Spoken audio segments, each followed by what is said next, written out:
Okay, welcome one and all. Delighted that you could make it today. My name is Mike Smith from Hawkeye Traders, and here for the next hour or so to unravel just a couple of things, perhaps, in terms of what's happening in the market. We might look at a few opportunities that may be presenting themselves, and of course answer any questions that you've got about Hawkeye or about the market itself, or really I want to do something a little different on this session today if you're in the US, or tonight if you're in the Asia Pacific region, or this afternoon if you're in Europe. So what I want you to think about as we sort of kick things off is there a burning question that you would like answered that might help you when you're trading? That's really what I'm interested in answering.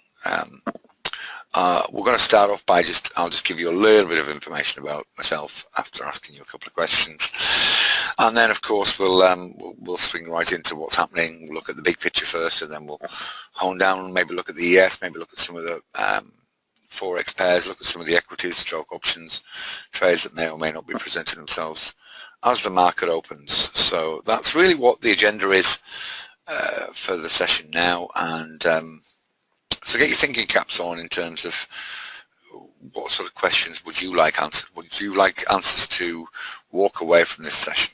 Don't just make it another webinar that you hook into. Make it something that's going to make a difference, hey? Okay, so having said that, remember, of course, we are talking live markets, and therefore what we really want to be sure of is that you understand that this is for general purposes and general and educational purposes only, and not specific advice to you personally to take action on either an entry or an exit. But of course we will talk about what Hawkeye is telling us and what we're looking at and that sort of stuff, because I know that's useful sometimes just to see what other traders like yourself are doing. So just an important message there. So if you could just confirm to me that all's working well on the technology point of view, and then we'll swing right into it. So as I said, I've got a couple of questions just to ask, just to find out a little bit more about you, so I can make sure the session works for you. And the first one really is just what markets you're trading, and tick any that are appropriate. I know many of you guys are seeing on the Hawkeye Options Trade and Portfolio Service, which also trade forex, as do I, and many others that I know of. Certainly the equities and the options tend to go together, but let me know what you're trading. That'd be useful to know.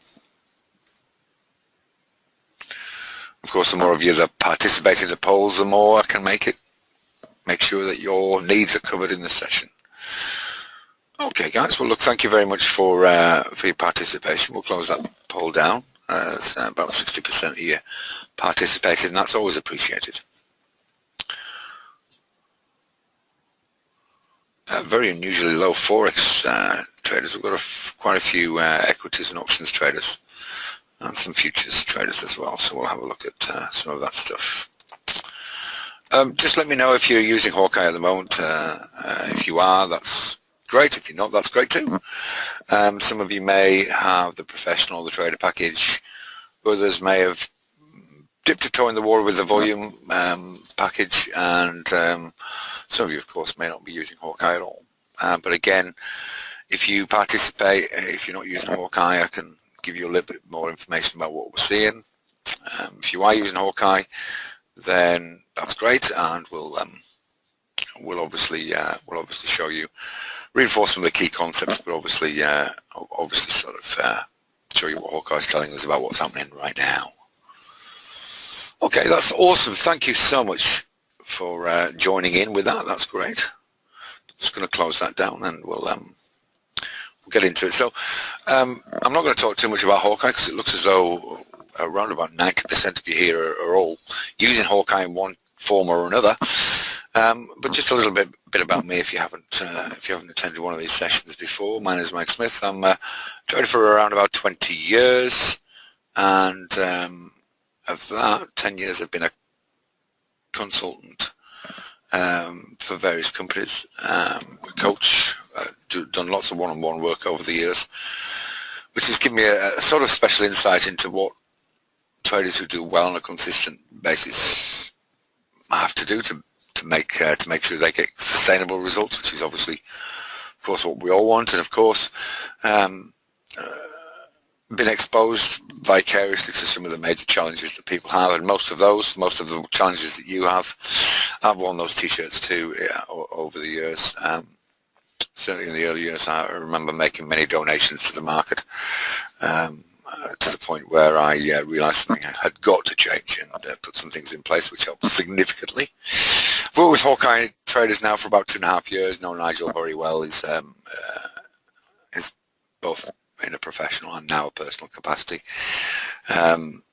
He's about as integrous as they get, and he's done the hard yards in terms of coming up with a system that really works across all instruments and time frames. So it took me a little while to be convinced. When me and Nigel first met, I was presenting at a Technical Analysis Association conference in Australia, and he expressed interest in adding options to his suite of instruments that Hawkeye could be traded on, and asked me to join in. So I had a look at Hawkeye for a number of months before I took the plunge, just to see what difference it made. I mean, that really, I can't offer a better recommendation than that in terms of I've seen the difference it can make, not just to my own trading, but also, more importantly, people like you who are coming in, and particularly, as I said, with the Hawkeye option side of things, those are the guys that I've had the most contact with. But obviously, on sessions like this, we cover a multitude of experiences and people. And now I live in Australia, originally from the UK, as you may have detected by the accent. So it really is a real privilege and pleasure to share some of my experiences and some of my thoughts and opinions with other traders. It's great. One of the things that's fantastic about sessions like this is we get a chance to exchange some thoughts and ideas and have a look at things together. And at the end of the day, as I said, I'm a trader like yourself, and that's first and foremost. After that, it's just really a desire to put some things in place that may enable you to get better results going forward, and on a sustained basis, which is important. Anyway, that all covered. I'm not going to spend too much time on this because, as you've already discovered, most of you are already using Hawkeye, but really just to reinforce the key concepts with this. There is the Hawkeye 3-step, which many of you will be familiar with, which will reinforce as we go through the session and look at potential trades that may be presenting themselves. We've got about 20 minutes to market open in the US. It's been interesting days in both Asia and Europe, and on the commodity side of things, so we'll have a refresh of what's going on, and then see what happens subsequent to equity market opening in across all instruments. The Hawkeye 3-step really is based on myself and Nigel did some major work about 2 years ago, looking at, well, how could we make this simple? How could we make it easy for people to action all of the things that Hawkeye is telling you? And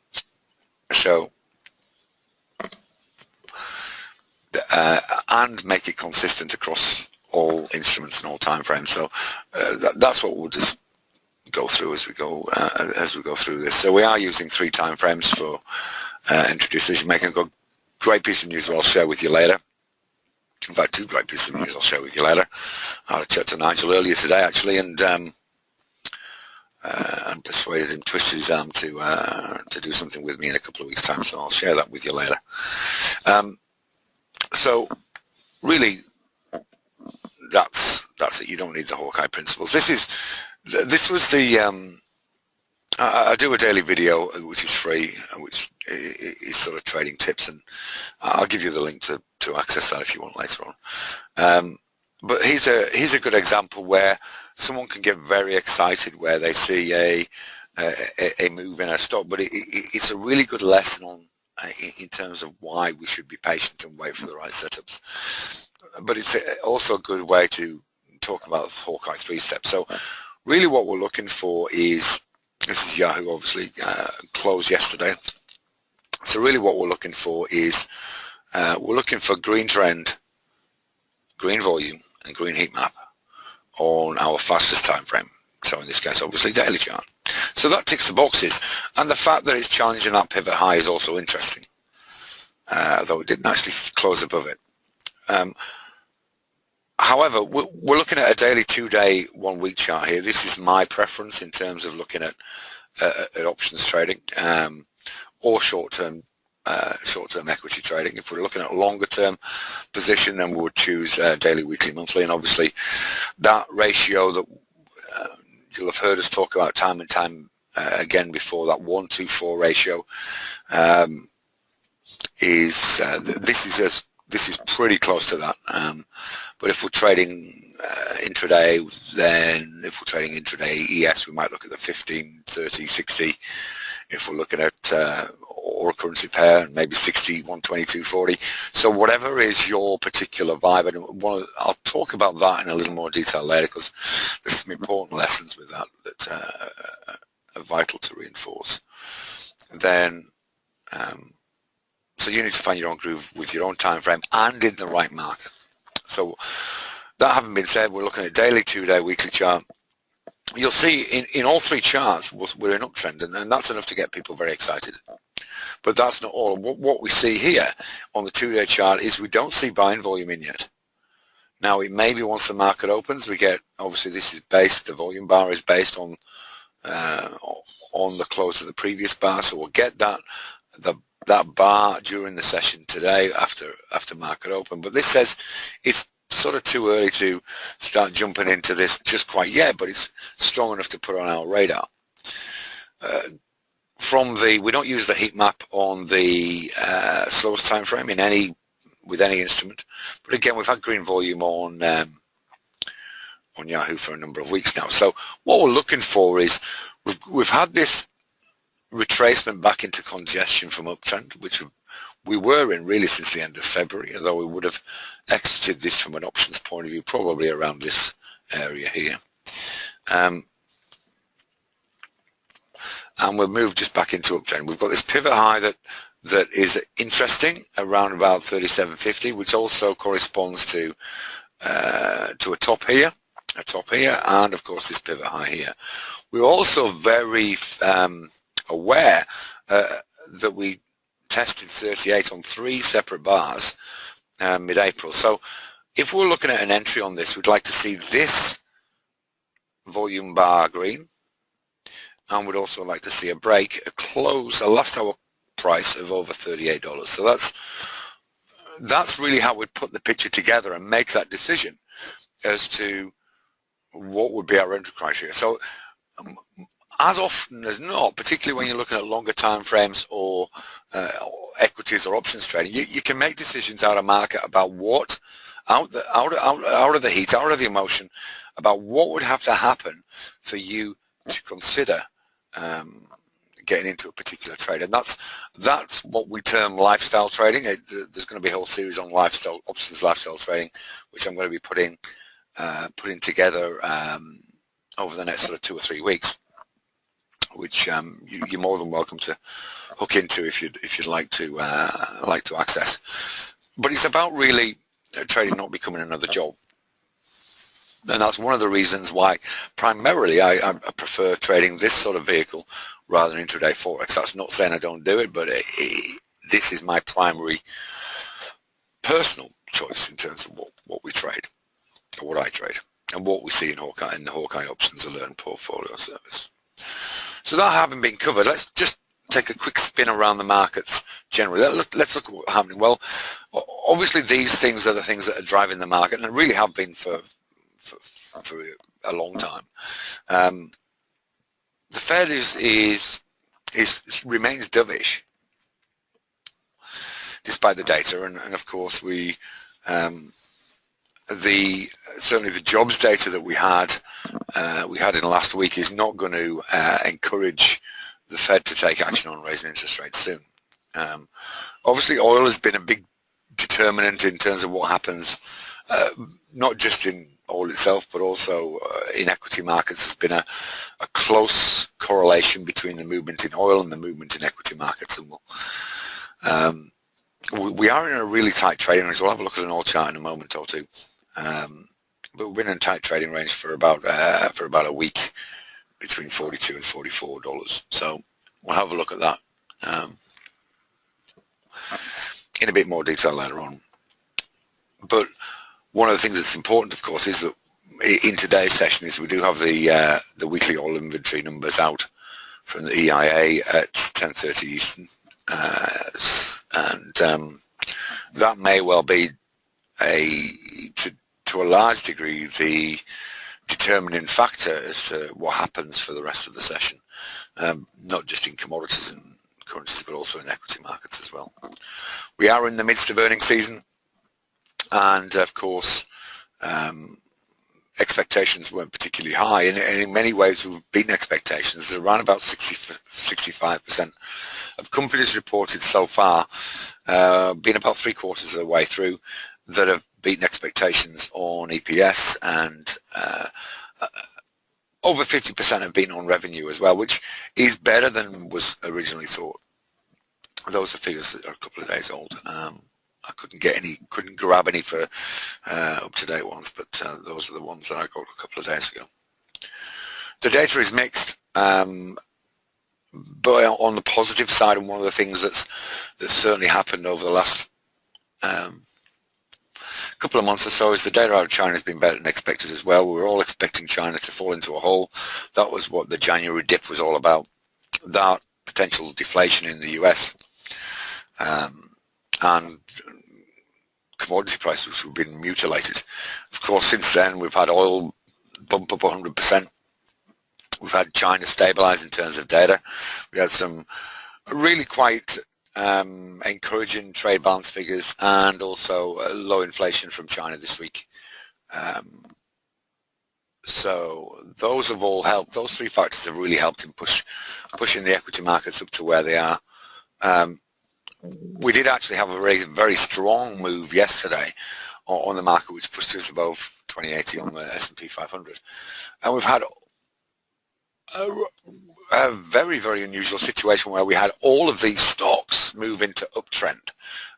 If we use, this is just a screenshot from Market Analyzer, and just the daily chart, but all of these stocks hit new uptrend after yesterday's session.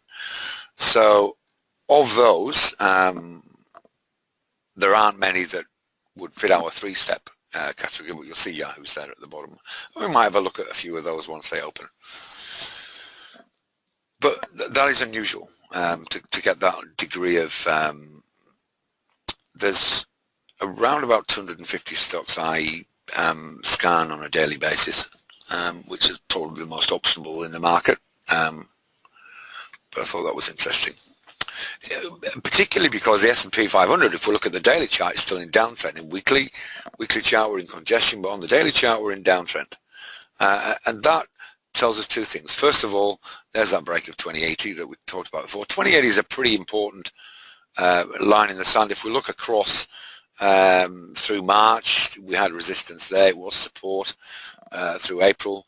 If we took the chart back further, you'd see lots of activity around 2080 as well. So we are trading in a range really between 2040 and 2100 on the S&P 500. So we're moving towards the top of that range to see if we can bust it again. And really this is, but this is a very choppy market. It's really reminiscent of a lot of what happened during 2015 between January and August, which the market traded within a 5% range for most of that time, which is we hadn't seen for 100 years. So so the markets really are in congestion. This tells us two things in terms of our strategy choice, and those of you who've heard me before will have heard me talk about matching strategy to market. Is first of all, it means that the directional trading is very difficult. We often position size lower, although we did actually enter 2 trades last night on XLF and MDLZ in the options portfolio. But it also, if we look at other things, if we look at the VIX, you'll see that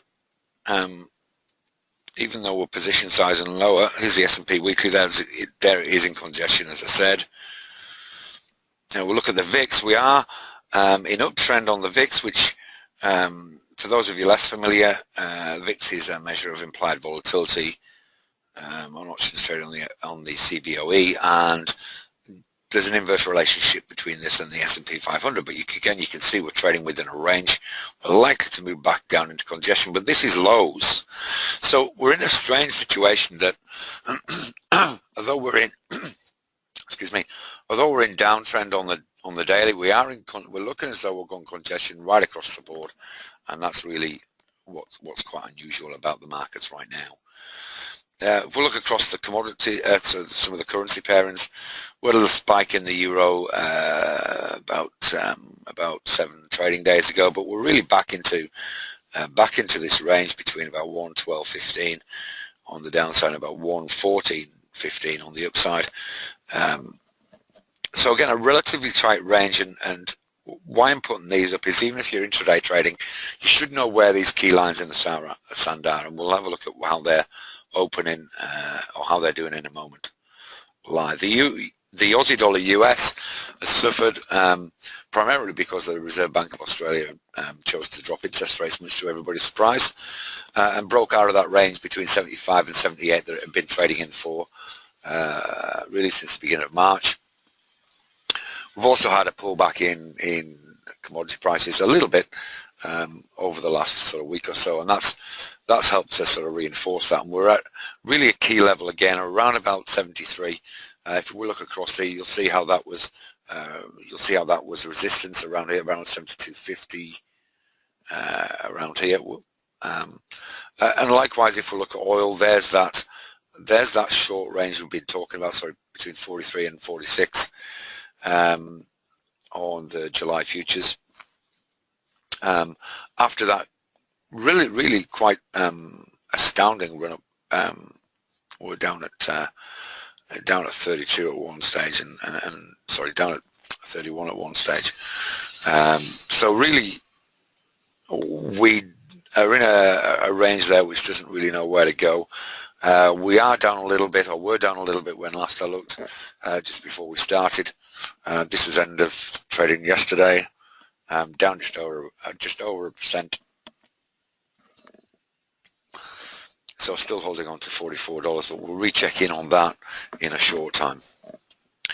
And as for precious metals look as though they're heading back into a trading range again. Gold looked as though it was it certainly tested 1300 on the upside, but you can see it's dropped back into that range between about 125 and 175. So really we're getting a market here which is just rife with uncertainty, and makes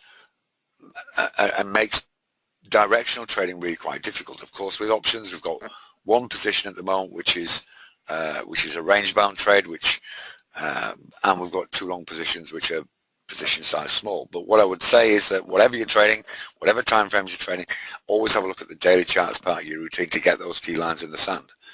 So because gold is really tackling 2060, we would, if it breaks that, we would see it towards the bottom end of that range. Top end of that range might be 2075. So there's not much upside in gold unless there's a big movement. But again, we can check in on those as we are about to look at market open. But what I'll do now is just pop up the ES. So if you just give me a second, let's just have a look at. I'll just pause the screen because it's sometimes a little kinder in terms of bandwidth. Let's see if I do that.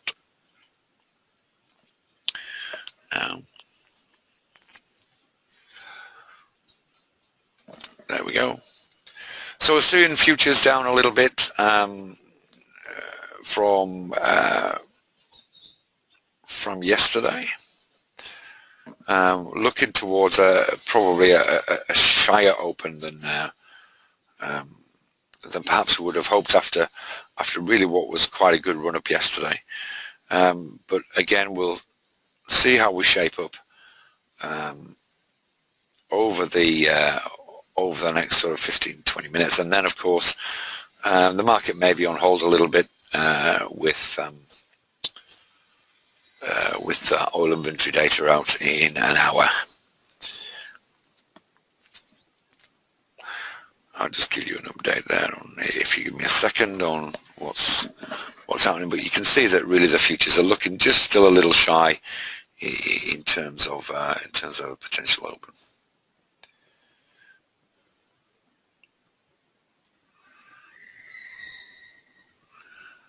Okay, we're just sort of struggling a little bit to. I'm very much in congestion, so no obvious trade there that's cooking. We've got, we've still got futures pointing to a softer open, though off lows, as you see on that. We're looking at about 0.2% down. We've got crude oil at 44.29, so that's recovered a little bit from when the European market opened. It was down about 1.1%. It's now down 0.8%. So really a market which is on hold a little bit. Just let's have a quick look at the Euro USD, see where we'll have a more thorough look at these as we open. As you see, there was a really nice Hawkeye entry. We would have taken, if you'd entered down here, then you could have taken that run up there. That's a 40 pip run up. You might be thinking of taking some profits off the table with this one. Actually, with equity markets just open, we may have accumulated in that position on a break of these pivot highs, so perhaps on this bar here. I can show you a couple of the indicators that we can use to do that. Let's just do that now. Actually, if you're not familiar with the ads indicator, I'll just show you how that works. I'm using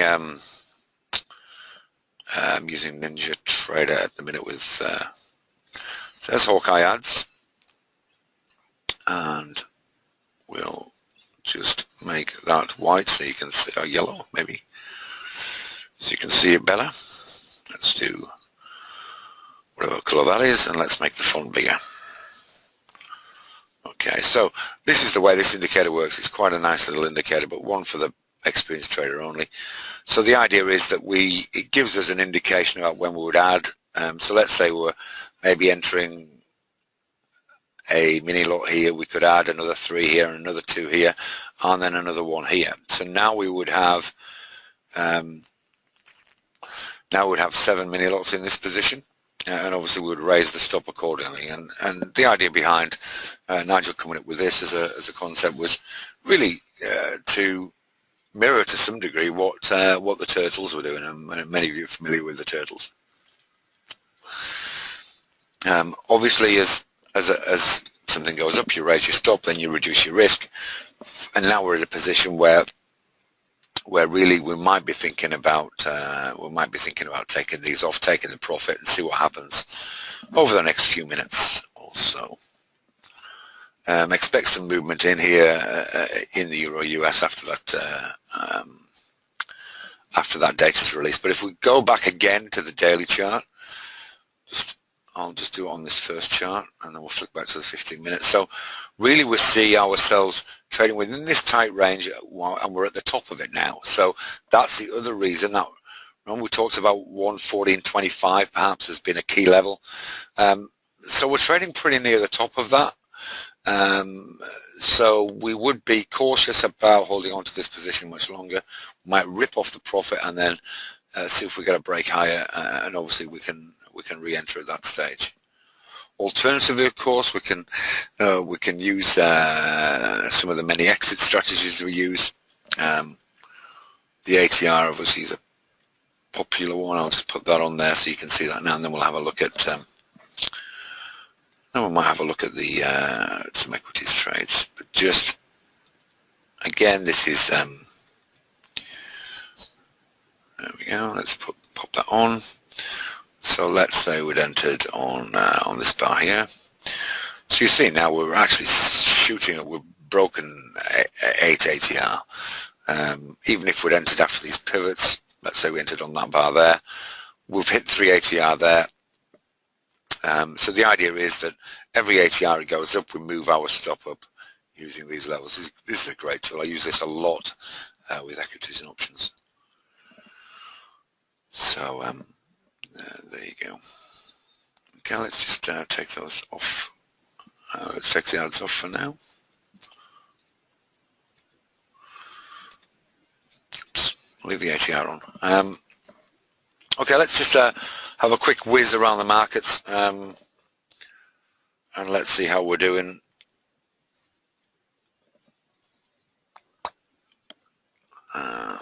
I'll just pop up, if I just pop up MDLZ, you'll see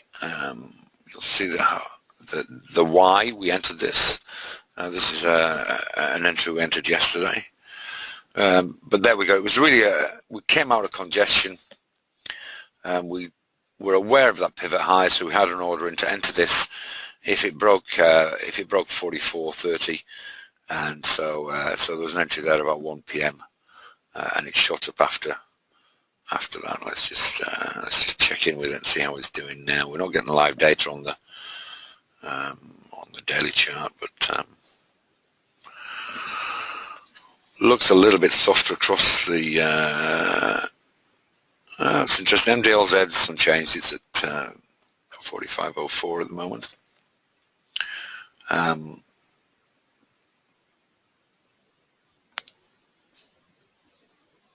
And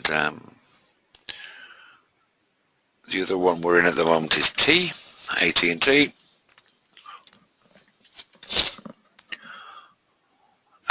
Now this is our range bound trade. So we entered this. So we actually got a butterfly trade on this, and we've got our 3 legs. For those of you less familiar with options, I'll just give a little bit more detail on that. So we looked at this and thought, well, look, it looks strong enough to potentially trade within a range, but we're not quite there yet. So it was a very cheap position. It was about 28 cents a share, and it's for expire next week. We see it popped into that range. So what we've got is we've got 20 contracts of the 39 call, 20 contracts of the 40, and 40 contracts sold of call of 39. So what we're really wanting is it to close within that range. We've actually got a tightest profit target on that. So it cost us 28. It's up to 39 now. I think we've got a profit target of 50 cents on that, which would give us a 21 cents or about 70, late 70% return on investment. So that's the trading idea behind that, and that's one of the advantages, of course, of options, in that we can trade sideways as well. Let's just see what AT&T are doing right now. They're down too, so they're pretty neutral as well. In fact, the whole market's looking sort of not too shabby. It's about Dow's down about 0.4%, S&P 500 down about 0.27, so that really is not too dissimilar to the futures that we saw. Financial sector had a great day yesterday. Let's just see what the financial sector's doing. Real estate ETFs down.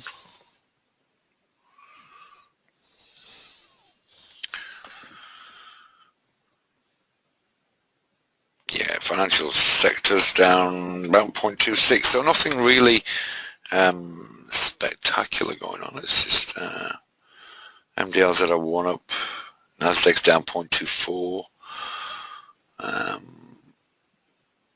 Russell's actually up nearly 1%. That's very interesting. There was lots of companies reporting, not many of the big boys.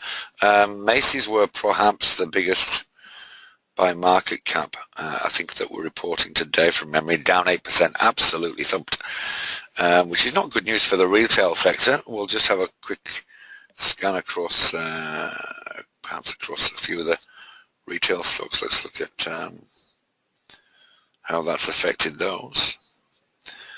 But that could be what's dragging them or holding the market down.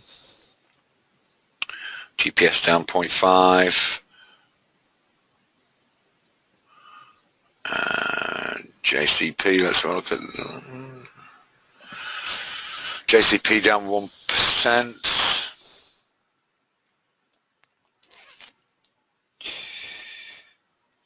Okay.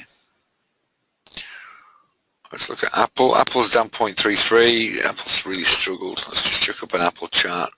This may be if this stabilizes, this may be a potential butterfly trade as well. You see that it's really hanging on to those pivot lows at about 92, which reflects sort of what happened in February. So if we see some move, possibly above 94 there, we might be interested in something like we could do it now and do a 90, 95, 100 butterfly. That would, and anything within that range would be profit. Or indeed we could do something slightly tighter with a slightly smaller time frame. Interesting, the Russell's doing so well. Let's look across tech. Let's look at our most of the tech hasn't. Let's have a look at the other components of the fangs. Let's have a look at Facebook. See how we're doing with Facebook.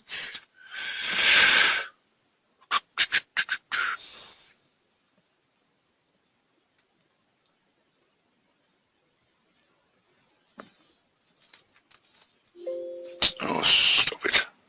Apologies. Just a little.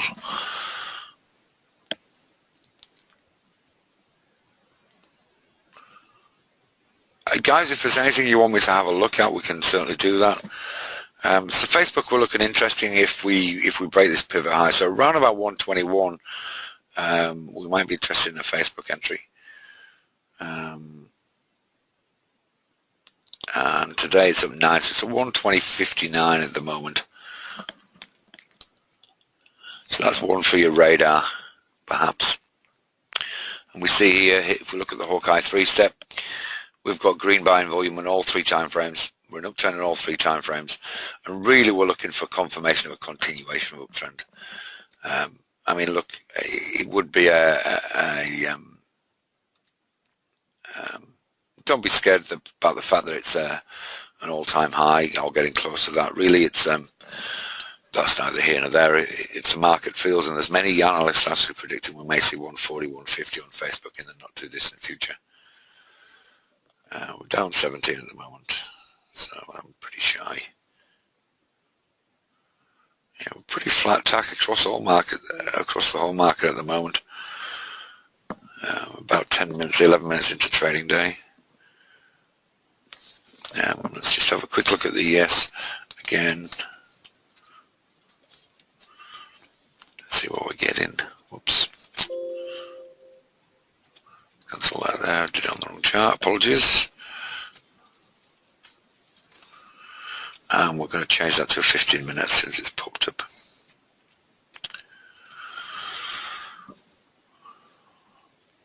So you'll see there we're really very much in congestion, and a little higher than open, but really just a point in it. And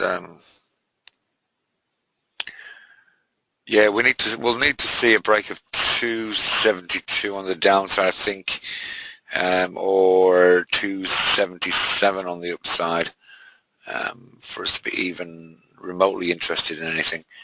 At this stage, the selling volume come in just before market opened, and we are using faster time frames here, but really nothing there to say an entry either way.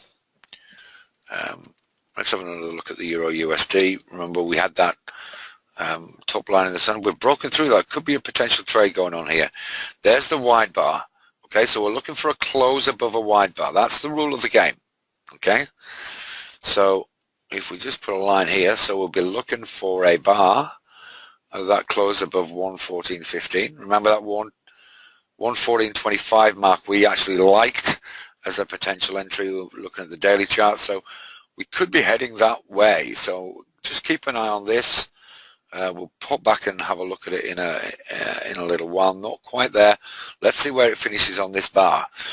But this is certainly the highest close This is certainly a highest close we've had for some time, and really that 114.25 is you know, it's already tested that on this particular bar. Let's see if it breaks that. Aussie dollar US, let's have a quick look at that. Well, there's not many forex traders here, but what I want to do here is really just give you a thorough, so we're an uptrend, but we're not really going very far with that. I think to be interested in this, we need to see it break 73.75, or maybe even 73.80 to break these peaks here. Well, I'd like to see it smash its way through, but we've got selling volume coming in. Fortunately, I think it's going to be one of those sessions when we're going to see great movement going on. So what we might just do is, I'll just have a look at questions in a minute, but we'll pop back to our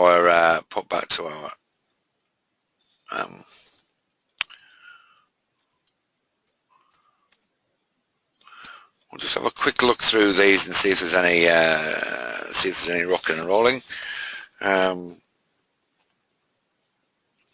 Remember, these weren't confirmed on all three time frames. They were simply just a grab of Bowen's up to 134.78. So Bowen's up nearly %. We'll have a look at that in a moment.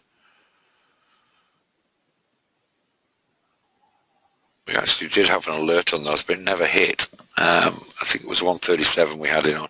Adobe's pretty neutral. Kangara Foods.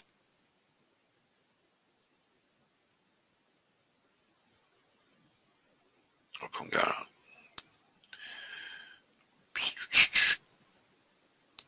Conagra Foods, 14. We might have a look at that chart in a moment. GMCR is difficult to play. Google was up. Let's have a look at. There's our Yahoo at the bottom we talked about before. Let's also have a look at Triple M.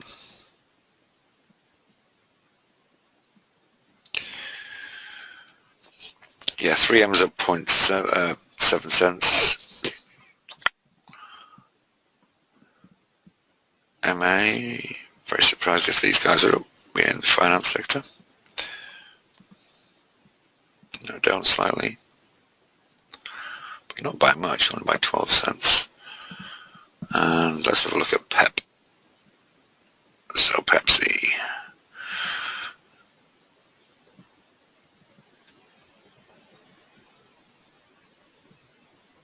Okay, Pepsi are down 13.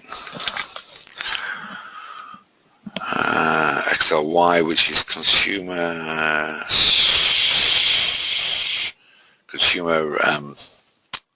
discretionary,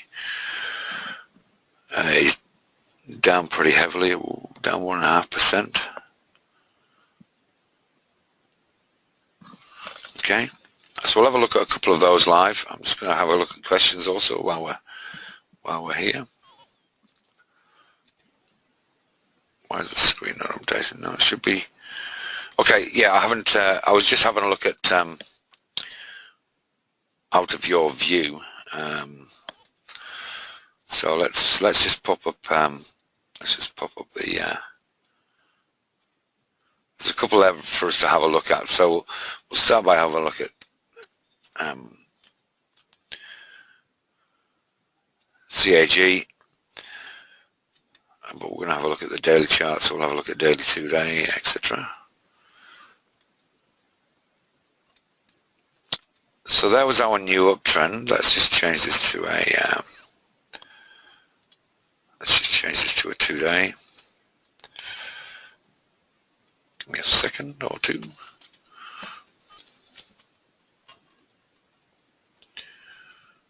Let's do open, high, low, close. Okay, we'll flip this to a week, and then we'll see if it fits our criteria. Okay, so if we look at Hawkeye 3-step, first thing we check is volume, buying volume across all three time frames. That's a tick. Okay, we're in uptrend on the daily, 2-day, and weekly. That's a tick. One thing I would say is we are at an interesting price point. Yeah, easiest to see on the weekly, I guess. So really, I'd be looking, for me to be interested in this, I'd be looking for a break of this level here, which is 46.82. So we're not that far away from that. We're about 40 cents away from that at the moment. So there's one for your radar. Check in with that in the last hour. At this stage, just because sometimes there's a delay on the live data with the equities, we're at 46.47. So yeah, we're just over 30 cents off that 46.80. That would mean we would be interested in this. If we look at Pepsi, let's see where we're at with Pepsi. So you can see here why we'd be interested in Pepsi. We had two things going on. Well, first of all, we had the Hawkeye volume green on all three time frames. We're in uptrend on, we just moved into uptrend on yesterday. This is obviously an intraday trend dot. But you can see why we're interested in this. We broke through this. Not only did we move into uptrend, but it was also above this pivot high here. So the combination of those two factors, make it very interesting. We are, where are we at with Pepsi now? Let's see how accurate that is. Looks as though it's about 10 minutes delayed, which I'm not sure why. It's pretty neutral. Pepsi's pretty neutral at the moment.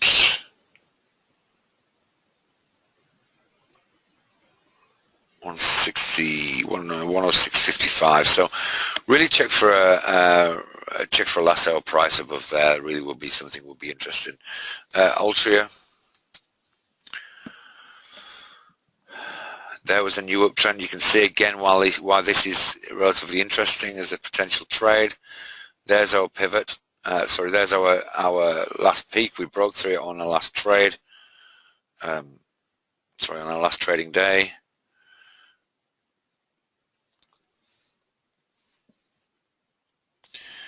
We are up 6. We're at 64.66 at the minute. So again, we'll be looking for a break, potentially over that level last hour, just to confirm we've got uptrend in place. So that all bodes well for MO. So let's just see how we're doing with the whole market at the moment. Just recheck in on things. So we're not getting any better. In fact, we're probably off our probably towards the lows of the session. We're 0.5 down now on the Dow. So it really does really just suggest. Sorry, let me try that again. It really just suggests that this is a buyer's market. Sorry, a stock picker's market. But we'd still be position sizing lower simply because of the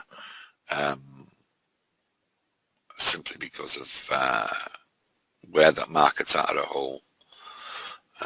Let's look at our positions. We've got open again, MDLZ.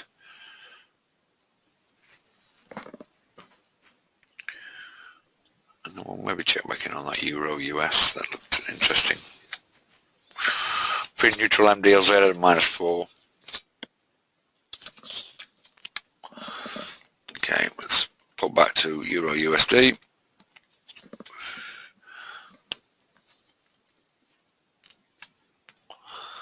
Sticking on our 15-minute chart. Yeah, this is looking very interesting. So there's the next bar. So we would have been in on this bar if we were very aggressive, 142. We like the move. Remember, we like the move over 114.25. We're actually above that now, so we'll see how we are in about 6 or 7 minutes time. But that looks as though it's a potential goer.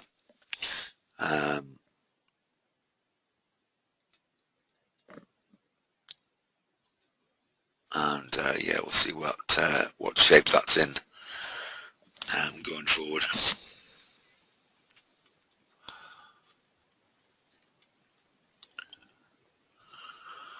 But that looks like that would be an aggressive entry. As I said, we'd probably wait until after that bar there.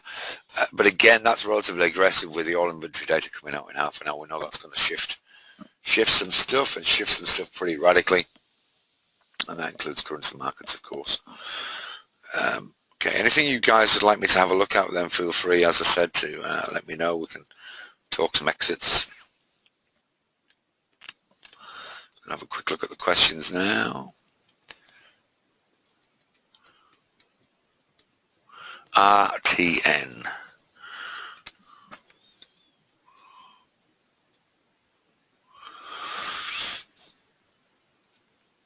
Let's just flick on the daily chart.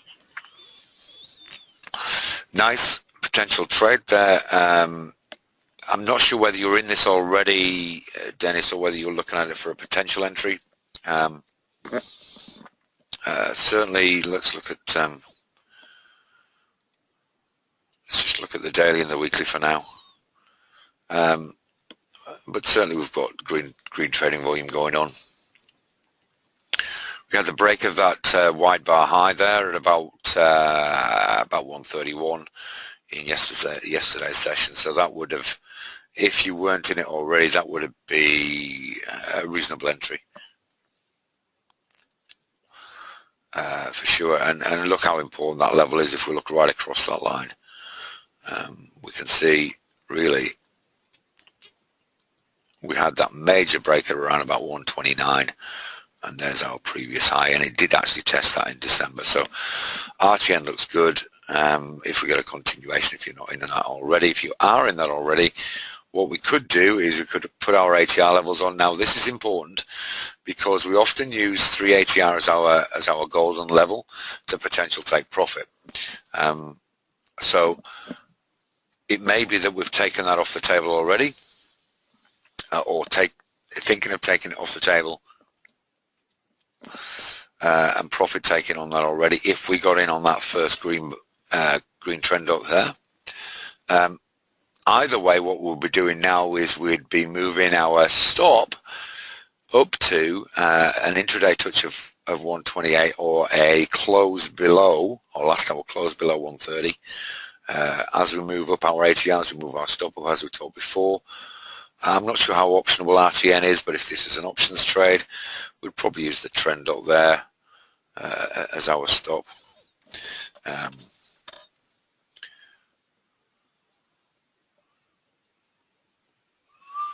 Disney's not having a happy time, which was predictable, I guess, after a pretty ordinary earnings report after the bell yesterday. Let's just have a look at RTN.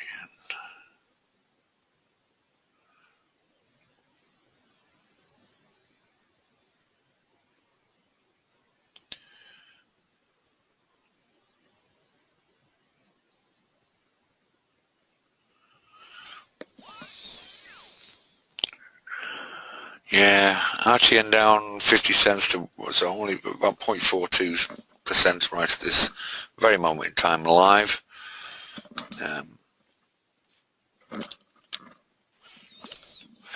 You got a bear call credit spread on that. That's interesting. What strikes, Dennis?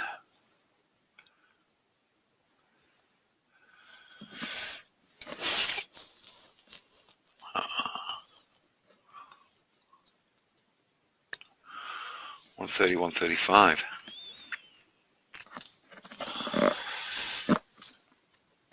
Expiry?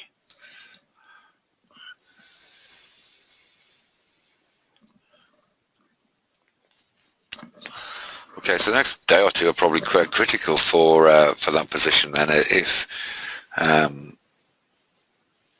we do see a move below that 3 ATR level, that'll be quite positive for you. So,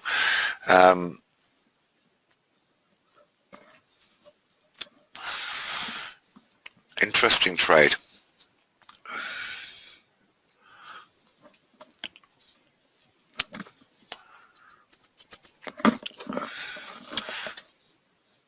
I bet you are. Yeah, look, I think that I'm not sure what sort of stop you've got on that, but to me this 480 level would look possibly. Let's just see where it goes after this. Let's just chuck a monthly on that and just get a bigger picture to see if there's any lines in the sand on the long term. No, we're at all-time highs on this. All-time highs on this at this stage.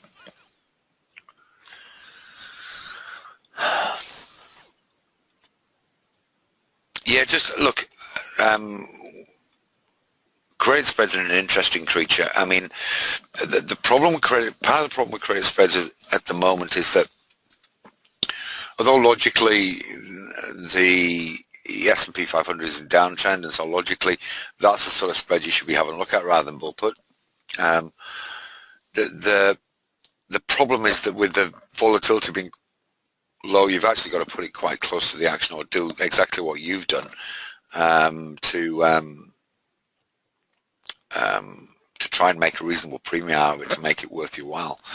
So it's what's the spread like on the legs on that? Is it quite a wide spread?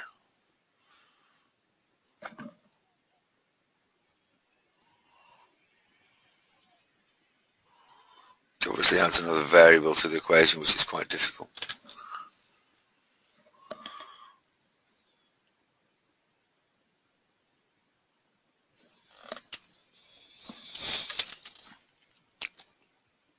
It's not a stock I'm familiar with, so I'm not hugely.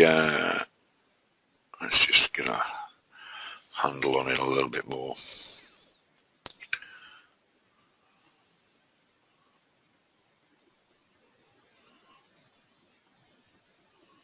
We had good earnings on the 28th, which is probably what's pushed it over. I guess it's that. That's what's pushed it higher.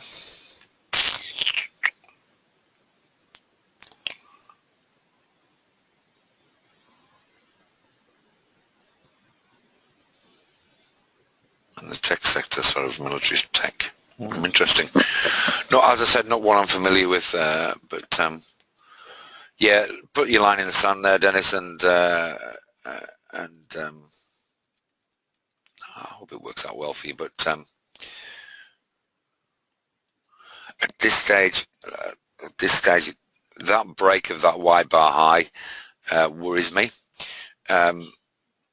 One of the things we were doing and we're testing was an 18-2 win-loss ratio. Was we were actually using wide bar as our credit spread entries.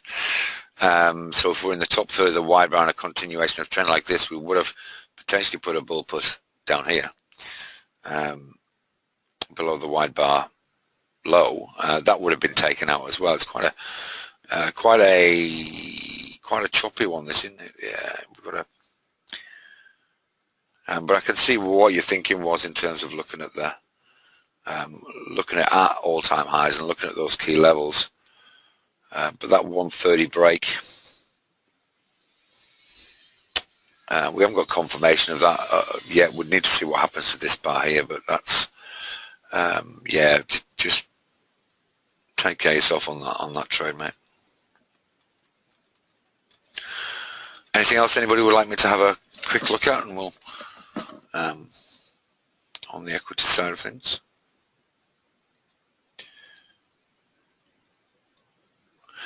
Yeah, we've got this green volume which worries me a lot as well. Okay, yeah, for sure we can. Let's talk about exits on directional trades. I mean, obviously the credits, we've shown you the ATR. I've not actually used the ATR levels for an exit on credit spreads, but it would make sense that you could have a look at that.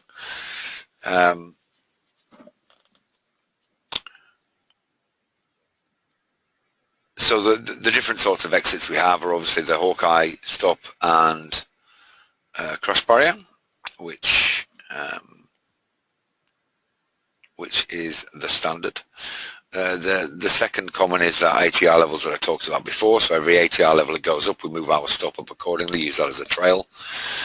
For options trading, I often use the trend dot as the as the stop. So with, for example, with that MDLZ trade, our stop on that is currently set at yesterday's, which was around about 43.95 or 43.93, somewhere around about there. So that's the other thing we can do. And then of course there's our event stops. So we've got a big data point coming up. We've got the Fed giving their thoughts on life, the universe, and everything. So we may use that as a stop as well if we think the market's going to move significantly.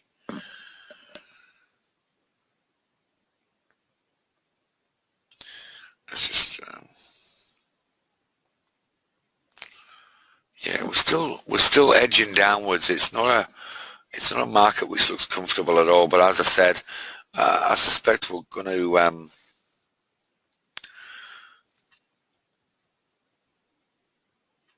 how do you scan what to trade? Using Market Analyzer is the bottom line. That's a really quite a good bid-ask spread on RTN. Or maybe I have to put it on my list because it's not at the minute, but that's what I mean. It's one of the things I enjoy about sessions like these, in that there's many people who you hear talk are really quite arrogant about it all and stuff, and forget that they're actually traders and looking at the same things and trying to achieve the same goals. But thank you for that, Dennis. I really appreciate the fact that you brought RTN up. It's an optionable stock, a very optionable stock, by looking at that bid-ask that isn't on my list. So thank you. Anyway, Market Analyzer is what I use. So I've got my so what I do is I'll open Market Analyzer like so. So new Market Analyzer, and then once I'll put in my template, which is mic 1, boom, that gives me my things I'll look at, which is set up for me, and then I'll do my options list, which is 250 long. But if we just wanted to do the Dow, for example, it will populate it with the Dow stocks, like so. So it's got all the key variables on. It's got our trend, it's got our heat map, and it's got our volume. PB is previous bar, CB is current bar. So this just will go down, and it's really upsetting the bandwidth. That'll just go down, fill all that in for us, and then we should be away. But we'll have a check-in on that later. I hope that helps, Marcel. And good to see you here again, mate. Okay, well, that's a pretty dull screen to have a look at. Let's check back in on the ES, which isn't having a happy time, I don't think. Let's see if we're on a potential. Let's see if there's a potential entry there. If we look at,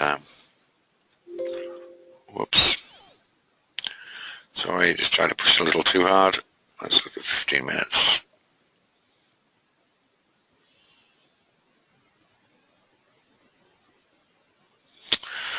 So we have actually moved into downtrend on the ES. Whether that's something you want to scalp, 2069 looks important. So we'll see how it is on this 15-minute bar. But please be aware that in 20 minutes we do have those all inventory numbers.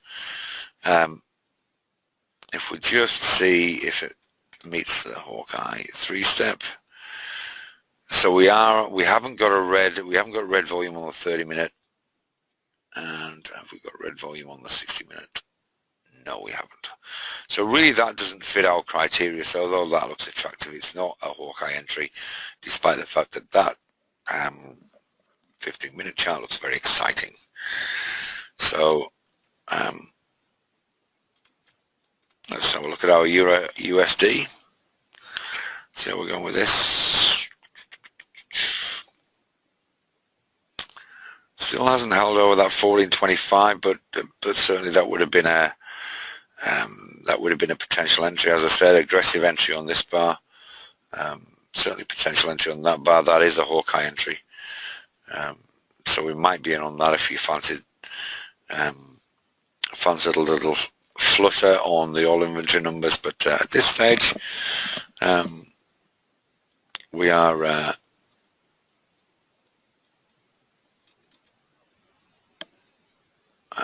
we are sort of we aren't breaking any records there, but let's just get an update. Yeah, 0.6 down on the Dow, 0.4 down now on the ES, on the S&P 500, which you know about, and the Russell's turned negative. VIX is up to nearly 14.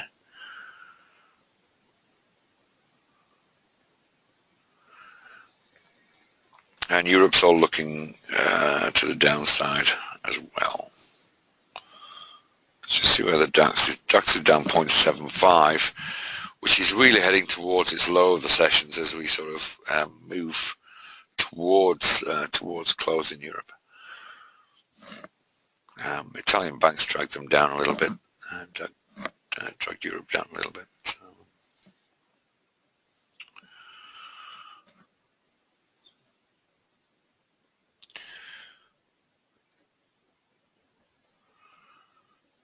Yeah, we've got our CAG off highs. We're now down to 40.46, so it's not at our 46.80 potential entry.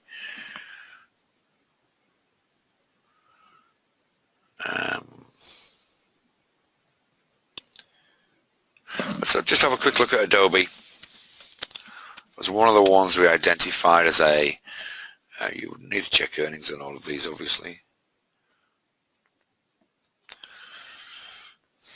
We'll just do daily, weekly for time saving at this stage.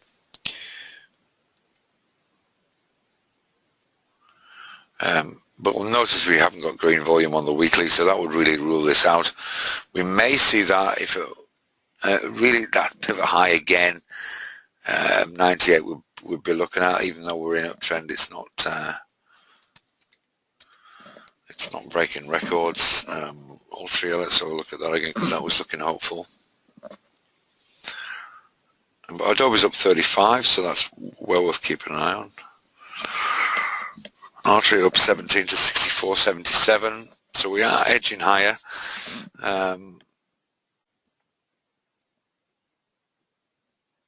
But again, we've not got weekly buying volume on that. Just have a look through questions, make sure I haven't missed any. Okay.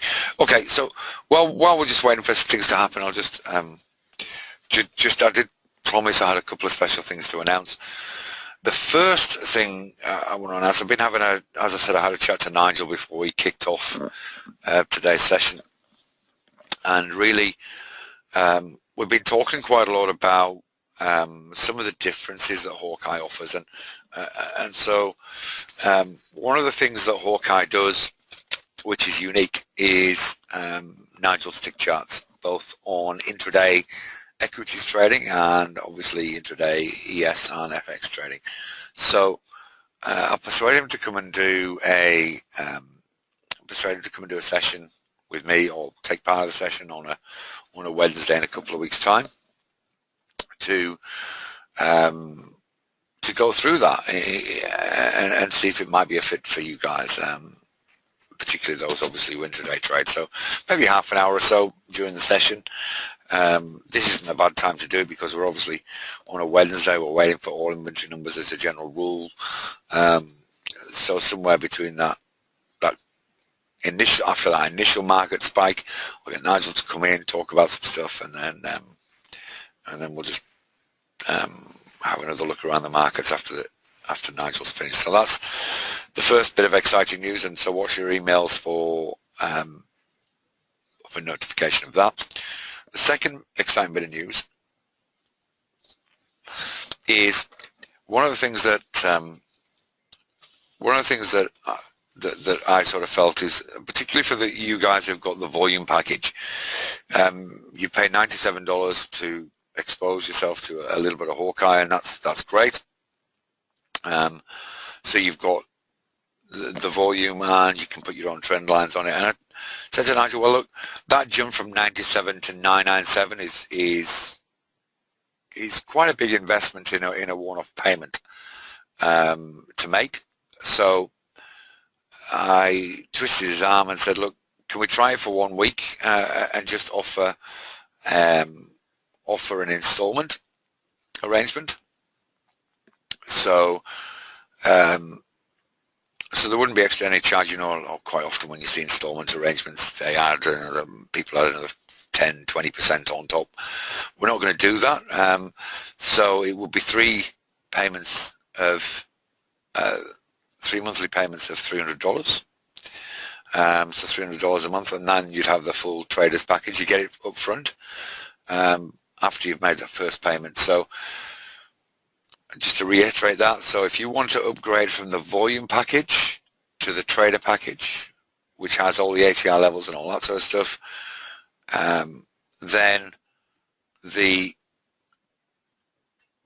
investment will be 3 payments of $300.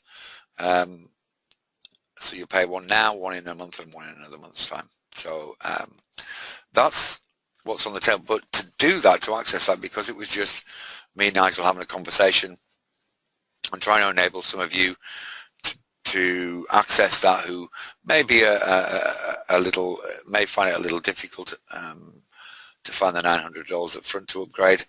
Then we'll open that up for the next hour. So anybody who wants to do that needs to email me at Mike. I'll put it in the chat box. Mike at HawkeyeOptions.com and put in the subject installment offer, so it sort of stands out to me. Okay, so that's what we do. Mike at HawkeyeOptions.com, installment offer, and it'll be $300 as your first payment, and then subsequently 2 other $300 payments over, so no extra charge over the next sort of subsequent months. So those are the 2 exciting bits of information I had to share with you now. I thought it's probably a pretty good time in the session to do that. Okay, so for sure, yeah, look, I've just got this, which I'll pop up. Give me a second. There's been a couple of questions about, if you've not got the package, I think there's only one of you who isn't using Hawkeye at the minute, you can get access to that volume module with HawkeyeOptions.com/starter. But this, we've had 2 questions so far about how do I get some more information on the Hawkeye options. If you go to HawkeyeTraders.com/options, I do a daily free video, or probably 3 a week, looking at options trades that I'm looking at. So that's free. But if you click on any of those videos, then there's an offer to access a month's trial of Hawkeye options for $9. It's a $97 subscription after that. It's made since January 2015 when we started with a 10,000 portfolio. It's now up to 22,000-ish. Actually, I'll just have a look for you if you give me a second, and I'll tell you the exact number. If you give me a second.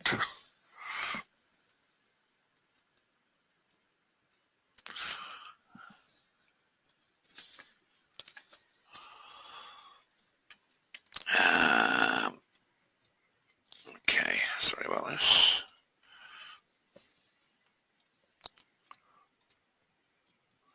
Just logging in so you can see the real deal. Okay. So here's the dashboard screen in front of you, which will come up in a second, I hope. We should see it now, and if we look in portfolio, so we've got archive and there's that's the current portfolio. So that was our start date, January 9th, 2015.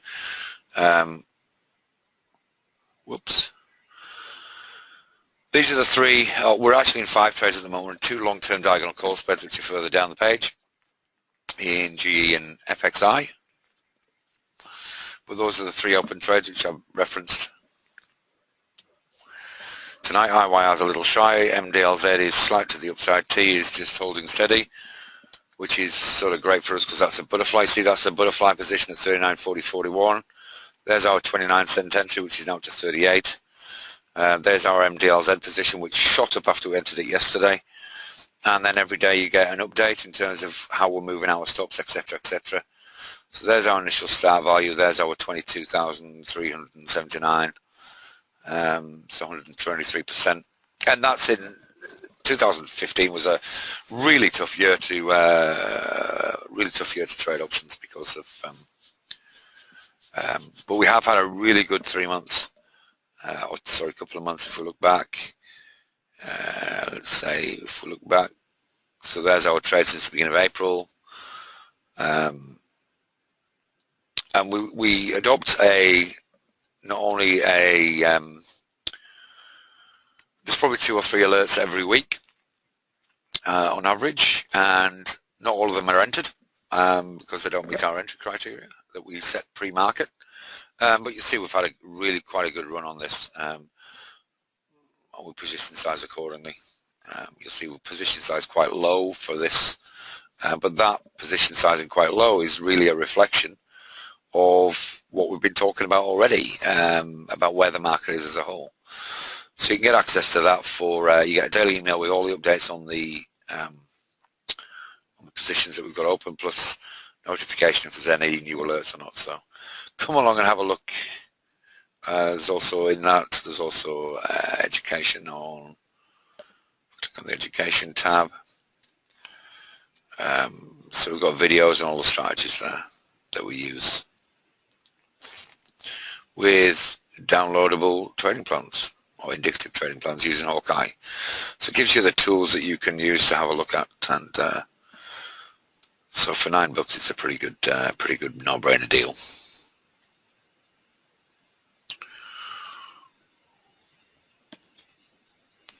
Okay, well, let's get back to the important stuff and look at what the market's doing.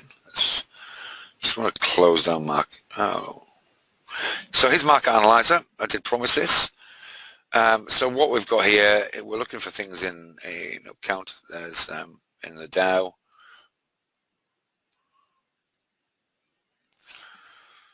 So you see there are our interesting ones. I'm not sure how optional UNH is, but if we look at Triple M, so what it does is it gives me, if I'm looking short, then INTC is getting whacked at the minute. It gives me, so what we're looking for is a pretty low number in the up or down count, as the market's generally in a place where we're feeling quite, it's got a bullish bias even though we're in congestion, and the daily, so we are still preferring long positions, simply because if we look at the weekly chart, we are in congestion, but we're in towards the top end of the range. So we're looking for low position size. There's our BA we talked about before. There's Triple M.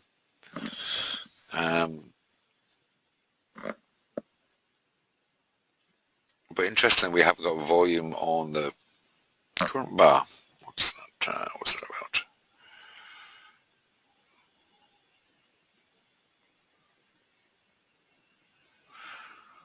Bowen's up 32 cents. That's it. And Triple M.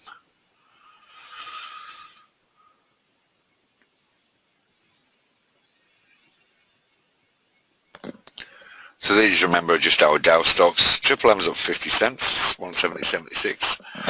Let's just have a look at Triple M chart, and then I'll just have a look at the other questions again.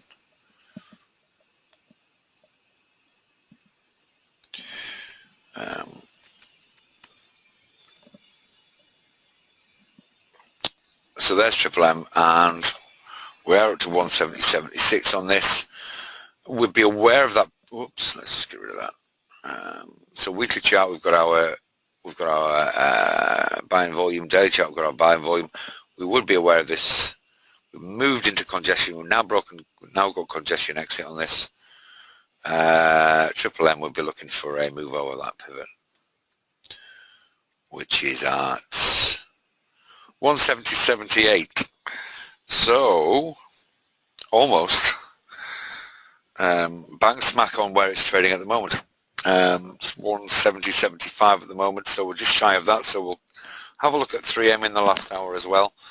But that's so that's the potential of market analyzer or radar screen if you're using TradeStation. Let's just have a quick look.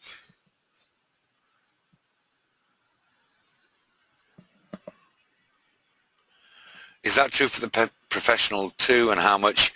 Look, if you're going to do the professional package, which is $199.97, then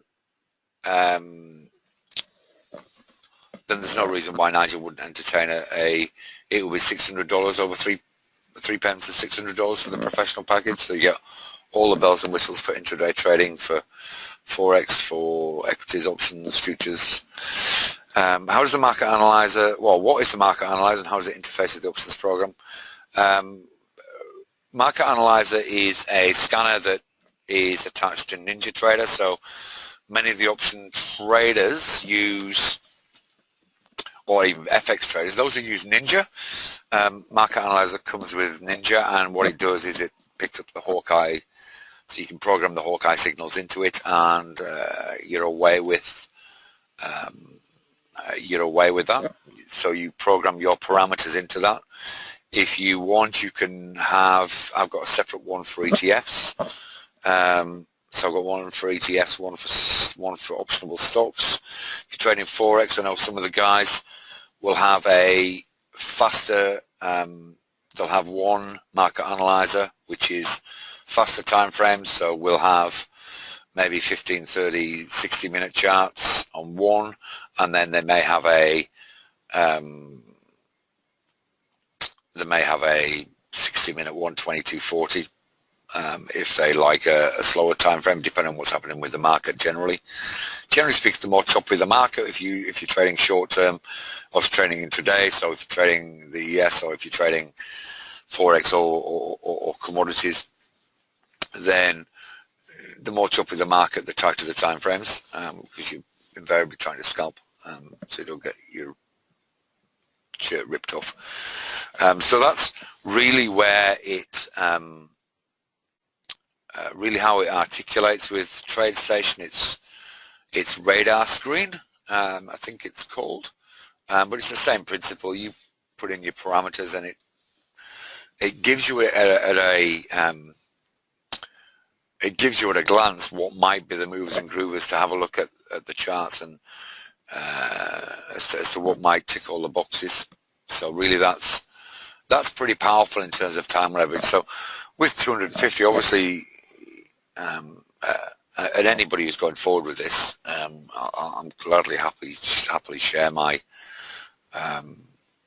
if you're upgrading to one of the big packages, I'll gladly share you my options list if you're an options trader.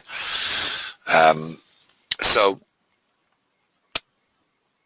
what I tend to do is, as I'm looking at trades for the next session, what I would do is set it, let it do its thing, and then come back and have a look at it in 20 minutes, and it's all populated, and then you can have a look at the particular stocks of interest. So you're looking through essentially most of the optionable stocks that are available that are liquid enough to trade well. So the process is, I mean, it's maybe worth it, because it's really important, this sort of stuff. It's outside the indicator. So the process is, first of all, you have a look at that big picture market stuff. So what strategies are appropriate for the market right now? So I would say credit spreads are tough. I would say directional trading is also relatively tough. And if you are going to directionally trade, you position size slightly smaller than you would otherwise. So let's say, for example, there's a position sizing calculator for the directional trading which says, look, we're prepared to risk 2% of our trading capital on any trade. Some people go up to 3%, but if your position size is small, you would obviously halve that as an example. So that's your first decision. Second decision you're making is on the positions that you have open. So where are you going to move your stops to? Where are you going to have you got a profit target in place? If you haven't, do you need one? Are you just going to rip it off? There's something called a high stop, which I'll talk about another time. All that sort of stuff. So you're making decisions on what you've got open now. And then, of course, if you've got scope, because if you've got scope to within your portfolio, is it a chance to enter new positions? And if so, then you flick on Market Analyzer and then up it pops. Now that's interesting, because there's two ways you can position size small. You can either position size small with the trades you're entering, or you can decide, well, look, what's a reasonable number of trades that I can keep on at any one time. Now, for me personally, I tend not to have more than 4 or 5 trades open at any one time, excluding long-term trades. So the longer-term diagonal call spread trades, for example, then I'm quite happy to have a couple of those running in the background, which I don't have to make a decision on every day. But as a maximum, there may be 4. Now, if you're risking 3% on every trade, that's a potential 12% drawdown if they all go against you, or more if you don't manage it well, of course. Exits are what it's all about. Entries are easy. Exits are what it's all about. So in this market, then having 2 in the options portfolio, having 2 long calls, having 1 butterfly and 2 diagonal call spreads, that to me feels appropriately positioned for this sort of market. So just to go through that again, and it's worthwhile if you want to write this down, I'll go through ABC. So A, you're looking at the market as a whole and deciding what strategies are appropriate for this market. B, you're looking at your existing portfolio, deciding whether you're appropriately positioned overall, and of course adjusting stops and profit targets accordingly. 3, then you're looking at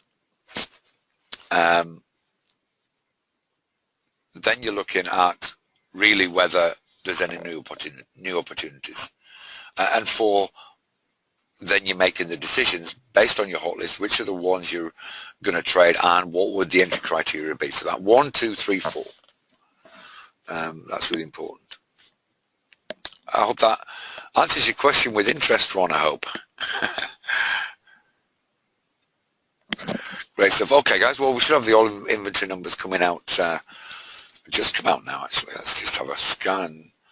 They were due out at 10:30. Let's just have a quick look at. We've got 3M pushing up to 170.78, which is our entry. Bowen's up 75, Ultra is up 13. These are all the stocks we'll have a look at. Adobe are flying a little bit. They're up 90 to 97.07. We'll have another look at Adobe and just. I think the problem with Adobe is we didn't have an entry on all time frames. No, we didn't. Don't have an entry on weekly. We're looking for a break of that pivot high in 98. So we've still got a little bit of distance to go on that. MDLZ is now up 10, which is all funky. That's good. That's where we want it to be. Our CAG is up 8, so it's bouncing around a little bit, not quite sort of setting the world alight. What's happening to the markets as a whole? Let's just check on that. All inventories rockets higher as crude oil inventories fall by 3.4 million barrels. That is going to make the market fly, perhaps. Let's see what it's doing to the indices. Yeah, look, Dow's halved its losses, down 0.29%, Nasdaq's only down 0.02%, S&P 0.13%, so we've had a big move in that. Let's have a look at the ES. I did reference that this would be an interesting, this might be the thing that influences the market as a whole. We'll have a look at financials as well, because they were struggling early on too. Let's change that to a 15-minute.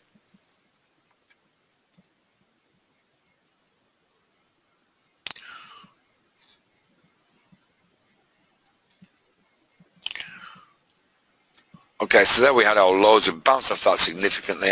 This is probably delayed. That looks delayed to me. But you can see why having these things in place make a difference, because we said this wasn't an entry, because at that stage, this bar wasn't red. Okay, now we've just clicked over into the next 30 minutes. We've got a red bar there, but now we've got a green bar on the 15 minutes, so we wouldn't have entered that, and of course we're in a place there which is not an entry. Let's have a look at our Euro USD. Remember, we liked this above 14.25. We had a little spike when that all news came out. There's a 15-minute chart. We've had a little pullback over the last couple of minutes or so, but really this was our aggressive here at 14.20. 14.25 was our, if you like, conservative or less aggressive. It's still not conservative, less aggressive entry. So that's we'll see where that goes over the next wee while. Okay.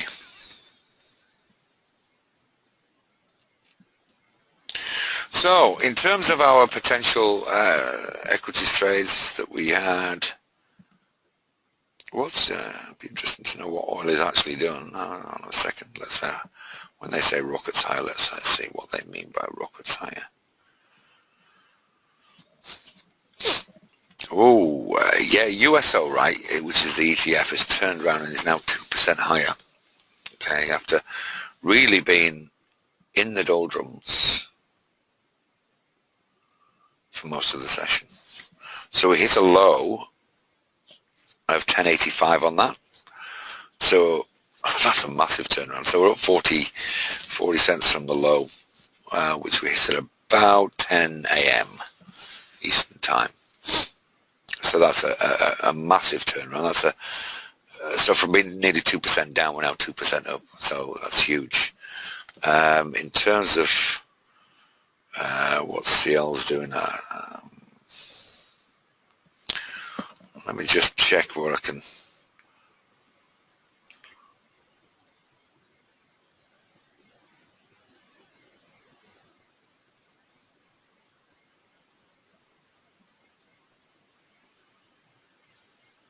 Now what I can find out.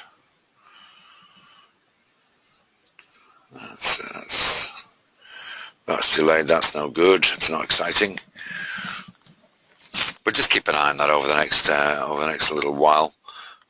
Is it enough to put us in positive territory, we wonder, within the next few minutes?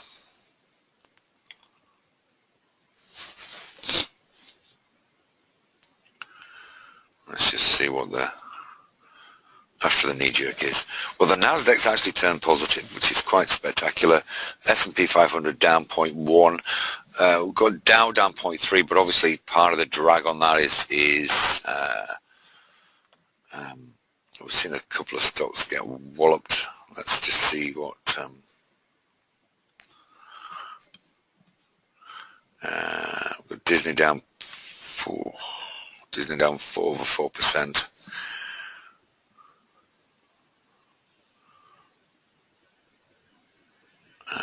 Let's just have a look at Boeing. Let's see what Boeing are doing. I'll show you the Boeing chart.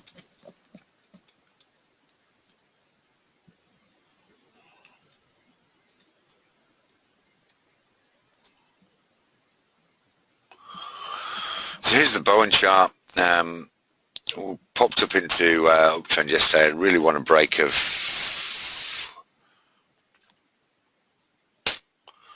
130. Oops.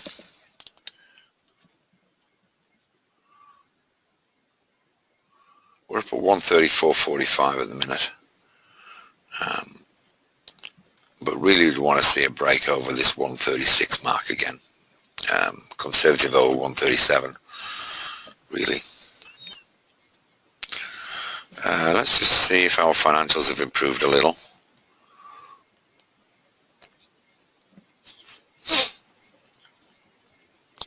Let's have a look at the XLF. That will give us our best gauge. Oh.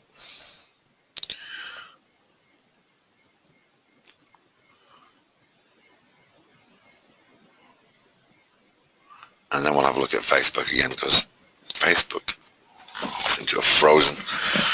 Apologies. Yeah. Apologies.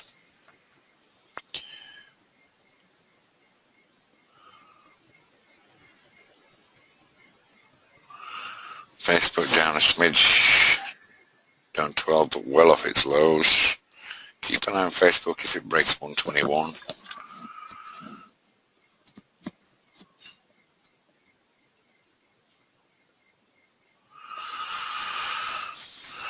XLF is down 0.4, which is towards its highs of the day. 3 cents off its high.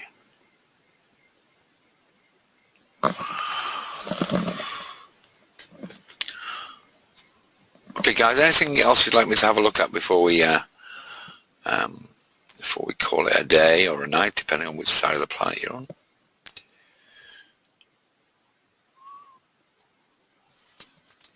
Let's flip back, look at our AES after that. Oil inventory number.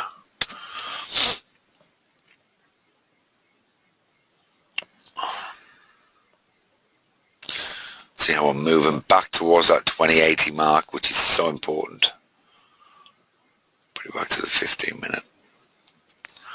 Yeah, look, we're getting a strong move high. There's our strong move post oil inventory number move. We're looking for a break of these wide bar highs. Won't change to a green trend on a wide bar if that's what it ends up being. Let's just see if that's looking like a wide bar. It looks to me as though it is. But we'll just force that, make that. If we make that false, we'll be able to tell whether that's gonna. Not quite yet. Not quite yet going to turn into a wide bar, but we'll probably need a break of 2080 to be a short-term trade on the ES.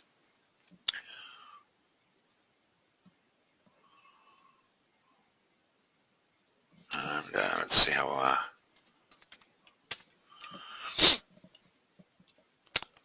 yeah, our Euro USD trade is still looking okay. With entry at 14.20 is still looking okay. It's not breaking any records, as we say, but generally speaking, it's moving in a good direction for us.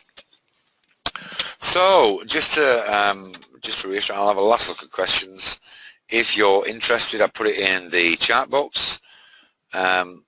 If you are interested in 3 installments of $300 for the traders package or 3 installments of $600 for the professional package, you need to email me within the next hour at mike@hawkeyeoptions.com. I'll put that in the I'm putting the subject line installment, and I'll arrange for a pay link to be sent to you and get you upgraded to whatever package that you prefer.